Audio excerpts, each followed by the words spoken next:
আজকে লেবু পাড়তে এট লাস্ট এতবার লেবু গাছ দেখিয়েছি, লেবু ফুল দেখিয়েছি। ধরো এবার বাবা বেছে বেছে তুলবে, আমিও তুলবো।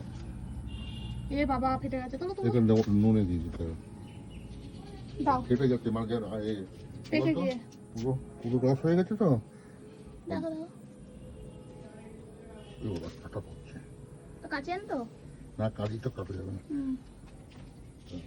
বাপরে, আমার জন্য রাখবে তো, আমি তুলবো। কেন এটা তো না, চল ধরো। ঘোরা এনে তো কি দারুণ লাগছে। এনে কই ঘোরা উঠে যাবে, তাই কাঁটা না পড়ে। না না, চল কি দারুণ লাগছে, মজা লাগছে। উড়িয়া বাবা, আলাদাই মজা। এটা রং হয়ে গেছে, এই একটু রং হয়ে গেছে। পাচ্ছি না, এরকম কত এই তো এরকম চাপ দিতে আসতে গেলে উঠে যাবে। কি ভালো লাগছে। এই একটা না চলো, কত লেবু, মাইরি কি মজা লাগছে, এটা কি মজা লাগছে।